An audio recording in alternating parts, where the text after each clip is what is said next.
होए वही मनाली दिवाली पीली कैंपा शैम्पा। यू कैंपा कौन बोलता है यार, एटलीस्ट से कोक और diet Coke. Back in 80s और 90s we used to call soft drink as Campa. ये वो टाइम था जब हमारे पेरेंट्स यंग थे एंड हम छोटे बच्चे। तो अपने पेरेंट्स से जरूर पूछना कि वो उन्होंने स्कूल या कॉलेज बंक करके कैंपा पी थी। बहुत कहानियां सुनाएंगे वो आपको। So let me share how Campa became Coke for we Indians.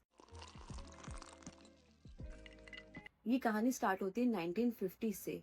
उस टाइम कोका कोला ने एंटर करा था इंडियन मार्केट में एंड उनका डिस्ट्रीब्यूटर था Pure Drinks. Coca Cola started expanding rapidly and were doing great. पर फिर एक ट्विस्ट आया 1997 में। Emergency was lifted in India, एक नई गवर्नमेंट बनी और फिर foreign exchange regulation act strictly enforce हो गया। इसका मतलब है फॉरेन एमएनसीज को अगर इंडिया में बिजनेस करना है तो उनको अपनी कंपनी का मेजॉरिटी स्टेक इंडिया या इंडियन गवर्नमेंट को देना पड़ेगा। Also they have to share their secret recipe. This is something a brand would never like to do because they don't want to lose control. और फिर क्या, Coca Cola ने अपना बस्ता उठाया और इंडियन मार्केट को छोड़ के चले गए। पर इस टाइम पेप्सी ने बहुत अलग स्ट्रैटेजी अपनाई to stay in Indian market. अगर आपको केस स्टडी चाहिए कमेंट डाउन बिलो। और वही कंपनी प्योर ड्रिंक्स जो कोका कोला का डिस्ट्रीब्यूटर था, उन्होंने एक गैप देखा मार्केट और फिर एक Indian soft drink brand start कर दिया नेम्ड एज कैंपा कोला।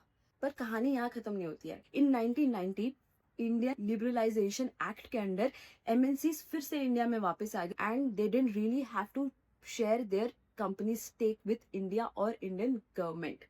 और फिर क्या, एक कोला वॉर स्टार्ट हो गई between Campa, Pepsi, Coca Cola, Thums Up and many others. Competition इतना हाई हो गया in 2000 Campa Cola started getting disappeared from the Indian market. और फिर हमने विदेशी ब्रांड को अपना गो टू ब्रांड बना लिया। पर अभी भी कहानी खत्म नहीं होती है। रिसेंटली 2022 में रिलायंस ने कैंपा कोला को एक्वायर कर लिया and they are aggressively marketing to bring Campa Cola to life. पर वो क्या कर पाएंगे ये तो वक्त ही बताएगा। पर जो भी कहो, पर रहेंगे तो हम 90s वाले कैंपा किड्स ही।